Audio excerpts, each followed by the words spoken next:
이 시간에는 부르심과 보내심이라고 하는 제목으로 하나님 말씀 선포하도록 하겠습니다. 성경에는 여러 이야기가 담겨져 있습니다. 그 가운데 역사 이야기가 굉장히 많은 부분을 차지하고 있습니다. 역사를 우리는 히스토리라고 합니다.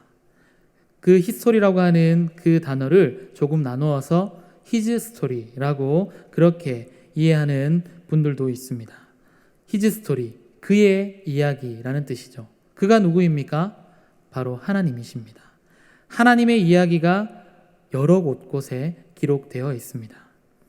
다양한 이야기가 다양한 주제를 가지고 성경을 이렇게 꾸미고 있는데, 그 다양한 주제를 특정되는 한 주제로 렌즈 삼아 그 주제를 통해서 성경을 보는 그러한 우리의 시도가 더하여진다라면 그 성경 가운데 숨겨져 있는 아름다운 보화를 찾는 귀한 은혜가 있을 줄로 믿습니다.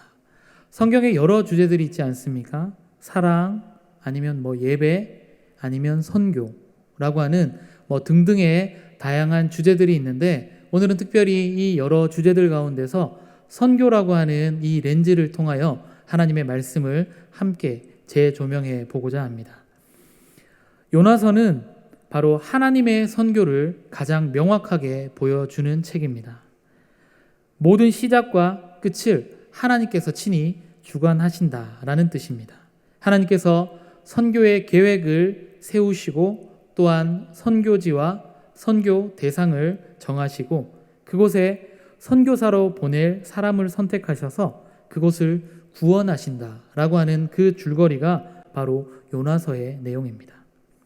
따라서 요나서는 요나의 선교가 아니라 사람인 요나가 주인공이 아니라 바로 하나님께서 선교의 주체가 되셔서 어떻게 선교를 하시는가, 바로 하나님이 주인공이 되시고 하나님이 이끌어 가시는 그 선교의 모습을 우리가 함께 살펴보고자 합니다.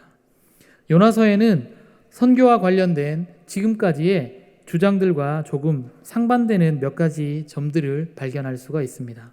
그 중에 가장 특징적인 것은 하나님의 구원의 역사인 이 선교가 이스라엘 백성이라고 하는 선택된 백성, 선민 이스라엘에게만 국한된 것이 아니라 진정으로 회개하는 모든 사람, 이를테면 이방인에게도 열려져 있다라고 하는 그러한 구원의 보편성을 나타내 보여주고 있습니다. 구약에서의 언약이 무엇입니까? 하나님께서 일방적으로 맺으신 약속이 바로 언약이지 않습니까? 구약에서 바로 이 언약은 하나님께서 일방적으로 아브라함과 또 그 자손들과 맺은 것인데, 그래서 이 하나님의 구원의 약속 역시도 하나님과 언약의 관계에 있는 그 백성들에게만 주어지는 것으로 그렇게 알고 있었습니다. 그러나 요나서에서는 그러한 제한된 선교 대상을 벗어나서 이제는 폭넓게 보편적으로 그 구원의 가능성을 열어놓는 그러한 책이 바로 요나서입니다. 요나서에 등장하는 도시, 바로 아수르의 수도인 니느웨라는 이 이방의 도시에 사는 하나님의 언약을 모르는 사람들에게 바로 여호와 하나님께서는 구원의 그 복음을 전하도록 명령하신다라는 겁니다. 왜 이 부분이 굉장히 중요한 부분이냐 하면, 이 이방 나라에게도 구원의 가능성이 열려 있고 그들에게도 하나님이 복음을 전한다라고 하는 이 사실이 바로 신약의 새로운 언약의 실마리를 풀어가는 귀한 열쇠 역할을 하기 때문입니다. 바로 신약의 새로운 언약에서는 예수 그리스도의 십자가로 인하여서 유대인이나 헬라인이나 이방인이나 할례 받은 자나 그렇지 않은 자를 가리지 아니하고 모든 인간에게 예수 그리스도에 의한 구원이 주어지고 있다라는 것이 바로 신약의 귀한 메시지입니다. 예수 그리스도 이전에 선택된 백성에게 주어졌던 그 구원의 언약, 바로 구원의 특수성이 이제는 이방인에게로 확장되어져 구원의 보편성의 한 모습을 요나서는 우리들에게 잘 보여주고 있다라는 겁니다. 요나서 1장 2절 말씀에 보면 너는 일어나 저 큰 성읍 니느웨로 가서 그것을 향하여 외치라고 하는 바로 하나님의 준엄한 이 명령으로 시작이 되어집니다. 요나가 하나님의 명령을 거역하자 하나님께서는 되풀이해서 같은 명령을 다시금 내리십니다. 요나서 3장 2절에 보면 일어나 저 큰 성읍 니느웨로 가서 내가 내게 명한 바를 그들에게 선포하라 하신지라. 다시금 하나님은 준엄한 명령으로 요나에게 말씀하고 계십니다. 이러한 준엄한 명령 앞에 요나는 마지못해서 니느웨로 가서 그 성읍의 사람들에게 회개하지 않으면 이 성읍이 멸망하리라고 하는 그러한 소식을 전하게 됩니다. 그런데 우리가 잘 알고 있는 것처럼 그 소식을 전할 때 요나의 모습이 어떻습니까? 사흘 길을 가야 할 그 큰 성읍을 하룻길만 대충 가서 그냥 건성건성으로 그냥 하나님 앞에 회개하지 않으면 이 큰 성읍이 멸망하게 될 것이다 라고 그냥 복음을 전한 것뿐이라는 것이죠. 그렇게 건성으로 대충 전하였지만 결국은 하나님은 여기에서 이 니느웨를 구원하시려고 하는 하나님의 그 의도를 가지고 하나님은 반복적으로 명령과 또 그 명령을 피해보려고 하는 그 요나의 모습이 요나서에서 계속해서 대조하면서 그 상충되는 모습을 요나서는 기록하고 있습니다. 이 대조적인 장면은 오늘 살아가고 있는 그리스도인들, 저와 여러분들에게 분명한 메시지를 전하고 있습니다. 우리도 살아가면서 하나님의 뜻이 무엇인지 깨닫고 그 뜻대로 살기를 원하지만 우리의 아직도 해결되지 않은 우리의 욕심과 우리의 남아있는 이 자아가 늘 언제나 부딪혀 쌓아올 때가 있습니다. 그때 우리는 오늘 이 말씀을 통하여 하나님께서 요나를 어떻게 사용하셨는지, 하나님께서 요나를 통하여 어떻게 하나님의 역사를 이루어 가셨는지를 발견하고 우리도 그 하나님의 구원의 역사의 주인공으로 쓰임받을 수 있기를 주님의 이름으로 간절히 축복합니다. 가장 먼저 우리가 알아야 될 것은 첫 번째로는 구원을 베푸는 주체는 오직 여호와 하나님이시다라는 겁니다. 구원을 베푸시는 주체가 누구라고요? 오직 여호와 하나님이시라는 겁니다. 구원을 베푸는 그 주체는 인간 요나가 아니라 여호와 하나님이시라는 것을 가장 처음으로 우리에게 교훈하고 있습니다. 구원의 역사인 이 선교는 따라서 하나님께로부터 나오며 하나님의 뜻을 이루는 것이 바로 선교라는 것이죠. 선교는 전적으로 하나님의 구원의 그 계획이며 그 의도와 뜻을 실현하는 것이기 때문에 인간의 이해를 뛰어넘는 초월하는 그러한 그 역사를 나타내고 있다는 겁니다. 우리가 알고 있는 말씀 가운데서 이사야서 55장 6절에서 8절 말씀을 제가 읽어드리겠습니다. 너희는 여호와를 만날 만한 때에 찾으라. 가까이 계실 때에 그를 부르라. 악인은 그의 길을, 불의한 자는 그의 생각을 버리고 여호와께로 돌아오라. 그리하면 그가 긍휼히 여기시리라. 우리 하나님께로 돌아오라. 그가 너그럽게 용서하시리라. 이는 내 생각이 너희의 생각과 다르며 내 길은 너희의 길과 다름이니라. 여호와의 말씀이니라. 아멘. 이처럼 하나님께서 하시는 이 일은 인간의 이해력을 넘어서는 하나님의 고유한 영역에 속한다라는 것이죠. 하나님의 생각이 우리의 생각과 다르고 하나님의 길이 우리의 길과 다르다라고 하는 것을 명확하게 우리에게 말씀하고 있습니다. 이런 상황 속에서 요나가 하나님의 명령을 어기고 그 얼굴을 피해서 달아난 이유가 무엇입니까? 그것은 니느웨가 이방의 성이었기 때문입니다. 요나가 이해하고 있는 구원의 범주, 요나의 이해되는 그 범위 내에는 여호와 하나님은 아브라함과 이삭과 야곱의 하나님이시지 이방 여러 민족들의 하나님이 아니었기 때문입니다. 그럼에도 불구하고 하나님께서는 이방인에게 이 구원의 은혜를 이스라엘에게와 마찬가지로 베푸시려고 하고 계시기에 요나는 그 하나님의 명령에 따를 수 없게 되었습니다. 이에 대해 요나는 도저히 납득할 수 없었습니다. 그래서 하나님의 명령을 거역하기로 결심합니다. 요나가 이해하지 못하는 것은 바로 하나님의 구원은 이스라엘 백성들만을 위한 것이 아니라 전 인류를 위한 것, 구원의 보편성이 열려졌기 때문입니다. 선교의 대상이 선택받은 유대인만이 아니라 하나님께서 긍휼히 여기시고 구원의 은혜를 베푸시려고 하는 그 이방인을 포함한 모든 피조물이라고 하는 이 사실이 이때 요나서에서 분명히 우리들에게 교훈하고 있다는 사실입니다. 앞서 언급했듯이 요나서에서 선교의 주체가 누구라고 말씀드렸습니까? 선교의 주체는 하나님이십니다.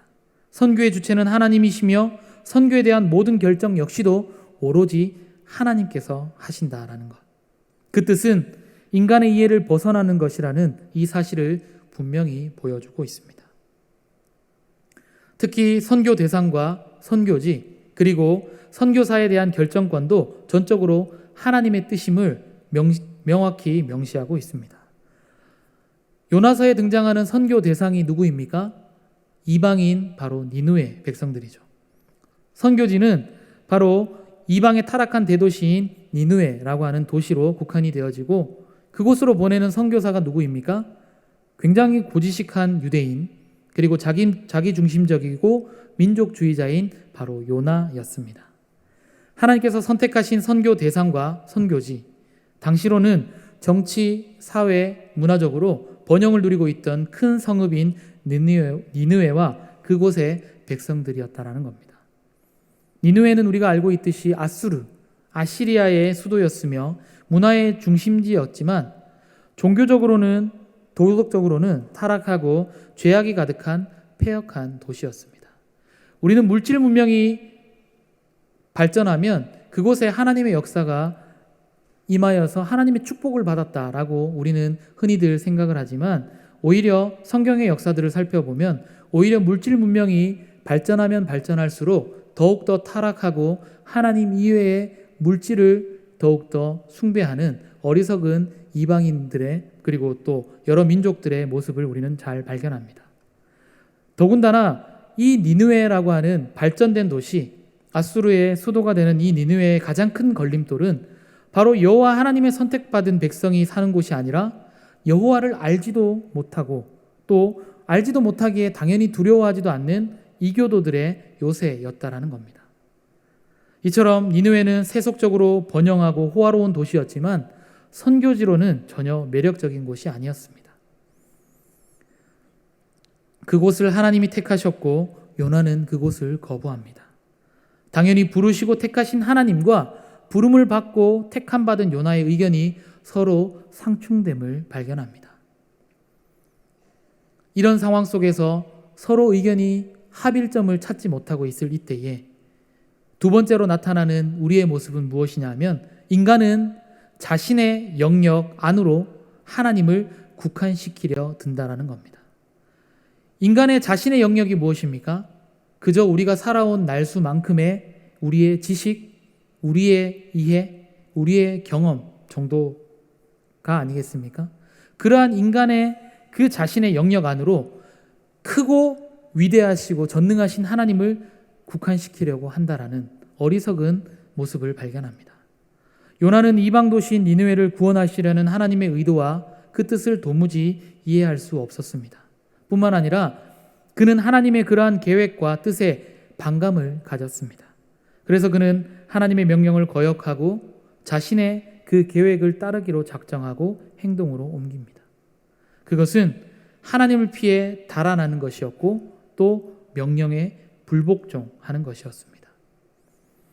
이처럼 하나님의 구원의 역사는 인간의 이해력을 넘어설 뿐만 아니라 때로는 인간의 반감과 저항감을 불러일으킬 수도 있다는 것이죠. 하나님께서 우리에게 사명을 맡기실 때 그 사명을 받았을 때 우리의 모습 어떻습니까? 그 사명 받았을 때 즉시 순종하며 예 주님 부족하지만 주님의 뜻에 순종하겠습니다. 따르겠습니다. 라고 하는 이들도 있지만 하나님 왜 꼭 저여야만 합니까? 꼭 내가 이 일을 왜 감당해야 합니까? 왜 지금입니까? 왜 나여야만 합니까? 라고 반감을 일으키고 저항감을 불러일으킬 때도 있다라는 것이죠. 마치 오늘 본문의 요나처럼 말입니다. 요나 입장에서는 하나님께서 보내실 그 니느웨에 살고 있는 백성들은 하나님께서 자비를 베푸실 만한 선교 대상이 아니라고 스스로 판단하고 단정 지었습니다. 이것이 요나의 가장 큰 잘못된 모습인 것이죠. 우리가 범하는 모습도 동일합니다. 우리가 스스로 판단하에 저 사람은 구원받을 사람, 저 사람은 구원받아서는 안 될 사람으로 우리가 스스로 판단하고 그렇게 구분을 짓는 것과 동일합니다. 그렇게 요나는 니느웨 백성들은 적어도 다른 민족들을 차지하고 니느웨 백성들은 절대로 하나님의 자비를 베푸실 만한 선교 대상이 결단코 될 수 없다라고 아주 단정짓고 접근합니다. 그래서 요나는 니느웨가 저주를 받고 멸망하기를 간절히 바랬고 여호와께서 그를 부르셔서 니느웨로 가도록 명령하셨을 때에 다른 곳은 모르겠지만 니느웨는 도저히 아닙니다. 못 가겠습니다. 그래서 그 하나님의 뜻에 정반대되는 스페인의 작은 항구 도시인 다시스로 정반대 방향으로 그의 인생의 행로를 바꾸게 되었던 것이죠. 요나가 이렇게까지 니느웨의 복음 전파를 거역하려는 데에는 역사적 배경을 살펴보면 그 이유를 조금 우리는 이해할 수가 있습니다. 니느웨는 아시리아의 수도입니다. 아시리아가 당시 적국에게 행한 비인간적인 행위를 우리가 조금 알 수 있다라면 왜 이렇게까지 요나가 니느웨를 적대시하고 멸시하고 또 저주받기를 원하였는지 조금은 납득이 됩니다. 그 예 중에 하나가 바로 아수르의 그 사네립의 손자가 적군들을 이제 침략해서 포로로 잡아온 그 포로들에게 행하였던 그 행적들을 역사는 기록하고 있는데 어떤 행적을 기록하고 있느냐 하면 포로들의 그 입부터 제일 먼저 찢었다라고 합니다. 왜냐하면 입으로 저항하지 못하도록 포로들의 입을 찢고 그 다음 행하였던 행위는 손가락 각 마디마디를 찢었다라는 겁니다. 어떤 무력적인 행위로 절대로 저항하지 못하도록 그렇게 철저하게 한 인간의 존엄성을 무참히 짓밟고 잔혹하고 잔인한 행위를 저질렀다라는 것이죠. 뿐만 아니라 디글랏빌레셋이라고 하는 이 사람은 포로로 잡아온 그 사람의 가죽을 벗기고는 그 뼈에서 살점을 하나씩 발라내고는 그 뼈를 산더미같이 쌓아놓고는 적군에게 마치 자기의 이 전쟁력이 이 무력이 이만큼 강하다라는 것을 자랑했던 굉장히 야만적이고 비인간적인 민족이 바로 아시리아였기 때문입니다. 그곳의 수도인 니느웨 백성들 당연히 그러한 혈통적인 잔혹함과 잔인함과 야만적인 행위가 남아있지 않겠습니까? 그것도 결국은 북이스라엘을 멸망시킨 아수르였기에 요나는 다른 나라는 몰라도 적어도 니느웨는 절대로 구원받아서는 안 될 민족으로 그렇게 국한시켰다라는 겁니다. 우리는 살아가면서 항상 선택의 갈림길에서 고민하게 됩니다. 하나님의 뜻과 우리의 생각이 서로 부딪혀 올 때 어떤 선택이 올바른 선택일까 고민합니다. 하지만 그때 한 가지 방법은 기준만 명확하면 고민은 해결됩니다. 오늘 설교의 내용 가운데서 가장 중요한 부분입니다. 집중해서 이 부분만 잘 들으시면 오늘 설교는 다 들으신 겁니다. 그 기준이 무엇이냐면 내가 필요로 하는 곳인가 아니면 나를 필요로 하는 곳인가. 제가 천천히 불러드리는 데는 다 이유가 있다고 설명드렸습니다. 주보에 빈 여백을 가지고 돌아가시지 마시고 이 문장을 꼭 적으시기 바랍니다. 내가 필요로 하는 곳인가 아니면 나를 필요로 하는 곳인가를 생각하면 된다는 것이죠. 니느웨는 요나를 필요로 하는 곳이었고 다시스는 요나가 필요로 하는 곳이었다라는 겁니다. 도대체 이게 무슨 이게 말장난도 아니고 굉장히 어렵게 이렇게 표현하고 있습니까? 라고 질문하시겠지만 부연 설명을 드리겠습니다. 하나님은 우리에게 나 자신이 필요로 하는 곳이 아니라 나 자신을 필요로 하는 곳으로 가기를 원하신다는 것이죠. 즉 정리하면 내가 주어인 곳이 아니라 나를 목적어인 곳으로 내가 가야 한다는 겁니다. 내가 주어가 되는 것이 아니라 나를 목적어로 필요로 하는 곳으로 가야 된다는 것이죠. 그것이 하나님의 뜻이라는 겁니다. 언제나 우리는 내가 가려고 하는, 내가 주어가 되고 내가 중심이 되고 내가 이끄는 대로 하나님의 뜻이 맞춰지기를 원합니다. 하지만 그것은 하나님의 방법이 아닙니다. 하나님의 방법은 나를 필요로 하는, 즉 하나님께서 나를 필요로 하는 곳으로 하나님이 이끄시면 비록 내 뜻과 하나님의 뜻이 일치하지 아니한다 할지라도 그 뜻에 순종하고 그 뜻을 따라가는 것, 나를 목적으로 쓸 수 있는 그곳이 바로 하나님의 뜻이 머무는 곳이라는 겁니다. 가끔은 우리의 바람과 하나님의 바람이 일치할 때도 있습니다. 그럴 때는 더 고민할 거 없이 그대로 우리의 삶을 살아가면 되지만, 앞서 말씀드렸던 것처럼 서로 부딪혀 올 때에는 바로 내가 주어가 되는 것이 아니라 나를 목적으로 하나님 앞에 드릴 수 있는 저와 여러분들의 삶이 되시기를 주님의 이름으로 간절히 축복합니다. 결국 니느웨 성은 요나가 아닌 하나님께서 요나를 필요로 하는 곳이었기에 니느웨는 선교 대상 지역이 되었습니다. 여기에서 선교 대상은 부름을 받은 선교사가 택하고 정하는 것이 아니라 선교의 주체이신 하나님께서 정하시는 것을 알 수 있습니다. 그곳이 비록 이교도 지역이든 문화와 풍토가 다른 곳이든 불의와 제약이 넘쳐나는 곳이든 하나님의 사랑을 받을 자격이 있든 없든 상관없이 하나님께서 선교사를 보내기로 작정하시는 그곳이면 그곳은 바로 선교 대상이 되며 선교지가 된다라는 것입니다. 선교 대상과 관련해서 요나서에서는 또한 재미있는 사실을 발견할 수가 있습니다. 니느웨 성은 최종적인 선교지로 선택된 곳이지만 사실상 요나의 행적을 면밀하게 살펴보면 선교 대상은 언제나 멀지 않은 곳, 가까운 곳에 존재한다라는 점을 보여주고 있습니다. 오늘 요나서 1장 4절에서 6절까지 말씀, 요나서 1장 4절과 6절 말씀, 4절에서 6절까지 말씀을 우리가 한 목소리로 함께 읽도록 하겠습니다. 여호와께서 큰 바람을 바다 위에 내리심에 바다 가운데 큰 폭풍이 일어나 배가 거의 깨지게 된지라. 사공들이 두려워하여 각각 자기의 신을 부르고 또 배를 가볍게 하려고 그 가운데 물건들을 바다에 던지니라. 그러나 요나는 배 밑층에 내려가서 누워 깊이 잠이 든지라. 선장이 그에게 가서 이르되 자는 자여 어찌함이냐. 일어나서 내 하나님께 구하라. 혹시 하나님이 우리를 생각하사 망하지 아니하게 하시리라 하니라. 아멘. 요나는 하나님의 얼굴을 피해서 하나님이 원하시는 그곳과는 정반대되는 다시스로 달아나는 배 위에서 하나님께서 미리 준비해 두신 선교 대상자들을 만났습니다.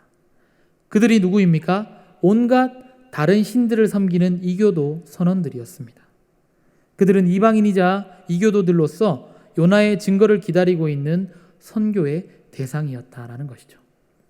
안타깝게도 도망 중이던 이 요나는 그 기회를 잡지 못하고 놓쳐버립니다.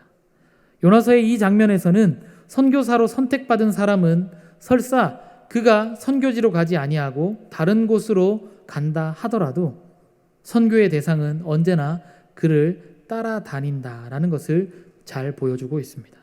선교의 대상은 주변에 그리고 가까운 곳에 있으며 온 세상이 선교의 장이고 선교지라는 것을 기억하시기를 주님의 이름으로 간절히 축복합니다.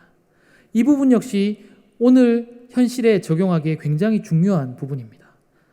코로나19로 인하여서 해외로 가는 것이 많은 어려움이 있고 그리고 해외 선교지로 우리가 적어도 1년에 한 번 이상 단기 선교를 가던 것도 코로나가 시작되고는 모든 것들이 다 막혀지고 다 중단되어 버렸습니다.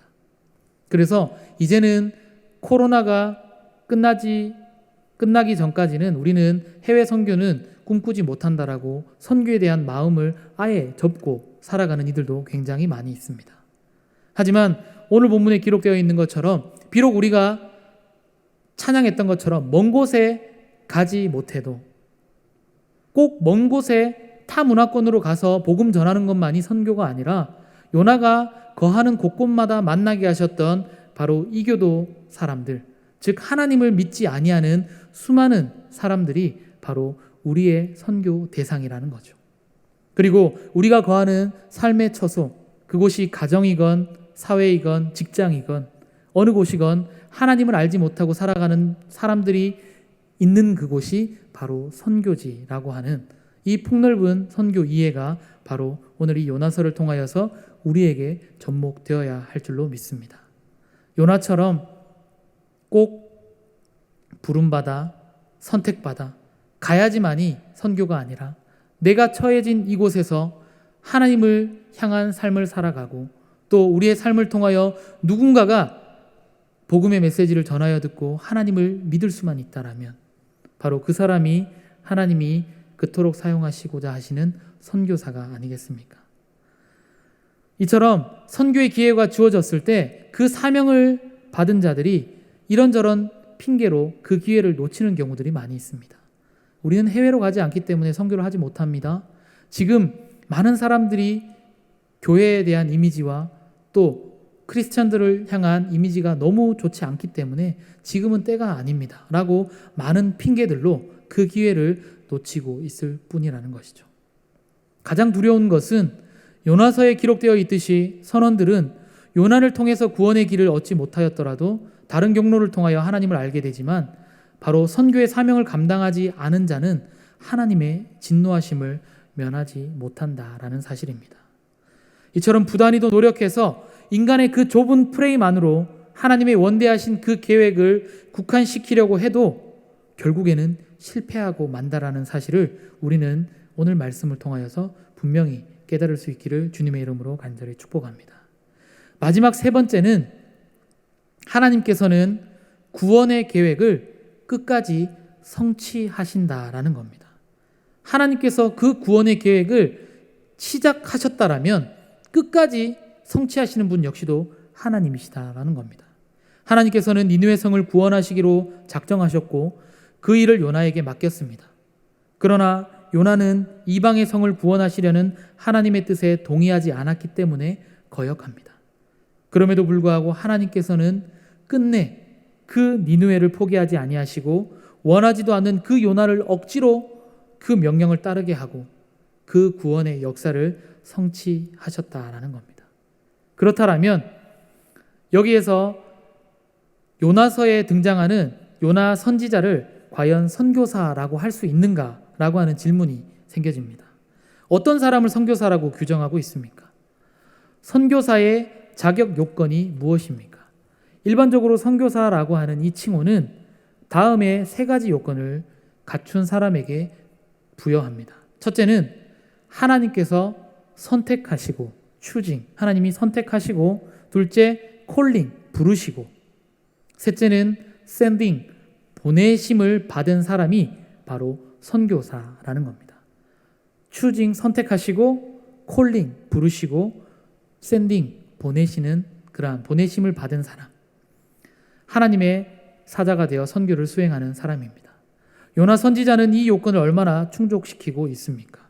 하나님의 선택의 표적은 일반적으로 계시의 말씀이 임하는 것으로 나타납니다. 우리가 읽었던 이 요나서, 하나님께서는 요나를 선택하시는 것으로 이 말씀이 시작되어집니다. 요나서 1장 1절에 보면 여호와의 말씀이 아미떼의 아들 요나에게 임하니라. 임하였다라고 하는 것은 추징이죠. 하나님이 많은 사람들 가운데서 요나에게, 아미떼의 아들 요나에게 임하셨다, 선택하셨다라는 겁니다. 그 다음 이어지는 말씀, 이르시되 너는 일어나 저 큰 성읍 니느웨로 가서 그것을 향하여 외치라. 어떻게 해요? 하나님께서 요나에게 이르셨다라는 거죠. 어떻게 해요? 이르셨다라는 것은 하나님이 요나를 콜링하셨다라는 거예요. 부르셨다라는 겁니다. 그 다음 마지막이 무엇입니까? sending, 보내는 거죠. 어떻게 보내십니까? 그 문장에 세 가지 동사가 나오죠. 일어나 가서 외치라. 너는 일어나 저 큰 성읍 니느웨로 가서 그것을 향하여 외치라. 하나님이 요나를 보내시는 장면이 등장합니다. 그래서 오늘 설교의 제목을 부르심과 보내심이라고 이렇게 설교 제목을 정하였습니다. 구약에서 예언자는 부르심을 받은 자라는 의미를 가지고 있습니다. 그런 의미에서 요나는 하나님의 이 부르심을 받은 예언자이자 선교사입니다. 무엇보다도 요나는 자발적으로 선교사가 되겠다고 하지는 않았습니다. 오히려 하나님의 강권적인 그 선택에 불만을 품고 거역했지만 하나님께서는 끝까지 요나를 강권하셔서 선교사로 보내셨습니다. 여기에서 선교사는 선교사 개인의 의지와는 상관없이 어디까지나 하나님께서 택하시고 사명을 부여하시는 것이라는 점을 분명히 밝혀주고 있습니다. 신약에서 보냄을 받은 자라는 뜻을 지닌 단어 바로 사도입니다. 그런데 때로는 초대 기독교인들이 나가서 복음을 전하고 예수의 증인으로 사는 것을 가리켜서 보냄을 받은 자, 즉 사도라고 했습니다. 하나님께서 요나에게 앞서 제가 3가지 동사로 명령을 내리셨다라고 말씀드렸는데 일어나 가서 외치라. 이것은 신약의 의미에서 살펴보면 하나님께서 요나를 사도로 삼으셨다라고 하는 의미입니다. 요나는 이른바 니느웨라는 이방의 성에 하나님의 말씀을 전할 사명을 띠고 바로 보냄을 받은 사람이라는 의미에서 사도이자 선교사가 되는 것입니다. 이처럼 요나서는 요나에게 선교사의 자격 요건을 부여하는 것으로 시작해서 결국은 그가 하나님의 뜻에 복종하여 니느웨를 회개시키는 사명을 감당함으로써 선교사가 되는 것까지로 이어진다라는 겁니다. 마지막으로 이 부분만 하고 말씀을 맺으려고 합니다. 요나가 도망간 곳이 어디입니까? 다시스입니다. 다시스는 재미있는 은유를 내포하고 있는데 다시스는 재련소라고 하는 의미를 가지고 있습니다. 사람들이 다시스로 가는 이유는 그곳에 은과 철과 양은과 납과 같은 그러한 그 물질들을 얻기 위해서 그곳으로 향합니다. 이를 은유적으로 해석하자면 요나가 다시스로 가는 것은 그가 선택한 것이 아니라 여호와 하나님께서 그렇게 하신 것이며 그 이유는 다시스라고 하는 재련소로 이 요나를 보내어서 때로는 달구어지고 때로는 두들겨져서 재련을 받게 하시려는 하나님의 의도였다라는 것입니다. 말하자면 선교사가 되기 위해서 용광로의 뜨거운 시련으로 재련되어야 한다라는 것이 바로 그 의미입니다. 그런 의미에서 요나의 이 다시스 행은 요나의 불순종, 요나의 거부뿐만 아니라 그 이면에는 바로 하나님의 선교 훈련, 그것도 고되고 험한 선교 훈련의 행로였다라는 사실이죠. 이로써 바로 제일 처음 명제, 구원을 베푸시는 주체가 하나님이시다라는 것. 하나님께서 시작과 끝을 책임지시고 운행하시고 인도하셔서 결국은 성취해 가신다라는 것을 비로소 이 다시스라고 하는 이 지명의 유래를 통하여 비로소 발견하게 되는 것입니다. 인간 요나가 계획하고 결정하고 진행하는 것 같지만 이 모든 이면에는 전능하신 하나님의 개입과 하나님의 섭리가 내포되어 있다라는 것입니다. 사랑하는 여러분, 여러분은 지금 인생에 있어서 가장 중요한 때를 살아가고 있습니다. 어떻게 보면 지금의 이 선택이 여러분의 남은 인생을 좌우할 만큼 중요한 부분을 차지할지도 모릅니다. 하나님은 오늘 요나서를 통하여 여러분들에게 주시는 메시지는 여러분 개개인의 인생이 결코 여러분들의 것이 아님을 말씀해 주고 있습니다. 하나님의 부르심은 결코 상대적이지 않고 절대적입니다. 그리고 상호 보완적이 아니고 일방적입니다.